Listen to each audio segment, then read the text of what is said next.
विश्वराज्ञया प्रवर्तमानस्य अद्य श्रीब्रह्मणो द्वितीये परार्धे एकपञ्चाशत्तमे वर्षे प्रथममासे प्रथमपक्षे प्रथमदिवसे अर्णतृतीये यामे तृतीये मुहूर्ते प्रतन्द्रादिद्वात्रिशतकल्पानां मध्ये अष्टमे श्रीचैतवाराः कल्पे स्वायम्भुवादिमन्वन्तराणां मध्ये सप्तमे वैवस्वन्वन्तरे त्रेताद्वापरकलिसंज्ञकानां चतुर्णां युगानां मध्ये वर्तमाने अष्टाविंशतितमे कलियुगे कलिप्रथमपादे भारतवर्षे भरतखण्डे जम्बूद्वीपे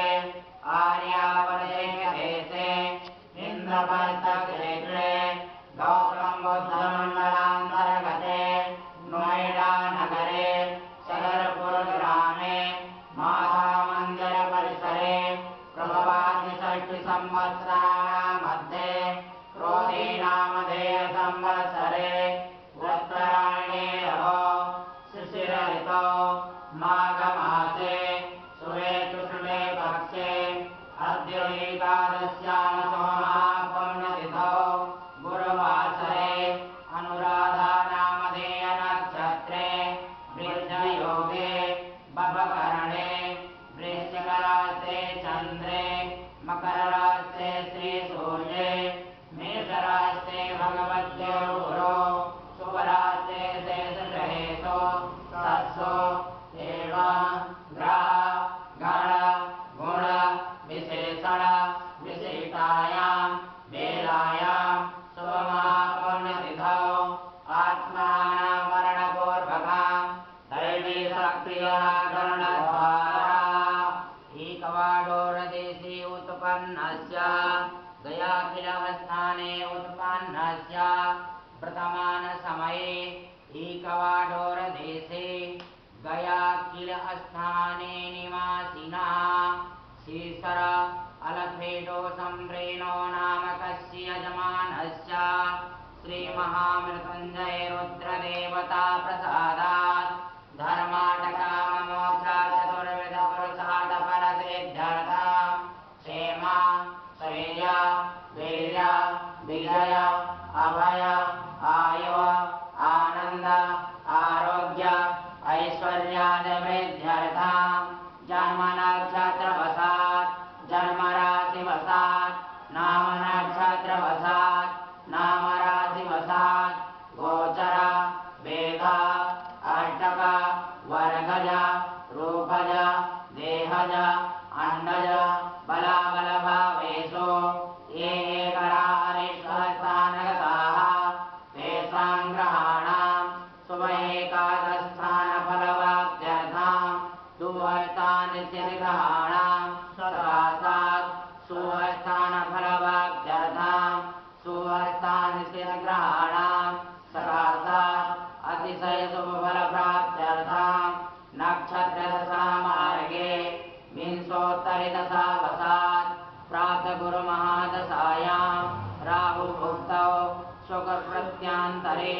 जनितजनिस्समाण सर्वारिष्टनिमाणरारकां गोचरवशात् शनिग्रहदेवताजन्यदोषनिवेत्यर्थम् आध्यात्मिक आदिदैविक आदिभौतिक त्रिविधतापत्रयजनितनमनोतापोपशमनार्थं दीर्घ अंतरिक्ष भौम महोत्पाद दुःस्वप्न दुःसगुण दुर्निमित्तादिशोचित सकल दुष्टारिष्टनिवेत्यर्थं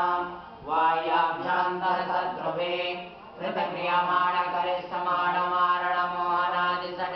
कृतक्रियमाणकरिष्यमाणमारणमोहनादिषड्विधनिवेत्यर्थं मंत्र यंत्र तंत्र अव्यचूर्ण अविचार प्रयोगार्थमादि सर्वोपद्रवशान्त्यर्थं महादशा अंतरदशा अंतरदशा दशा मार्गे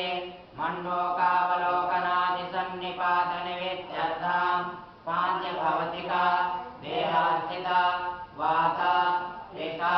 कपादिद्वारा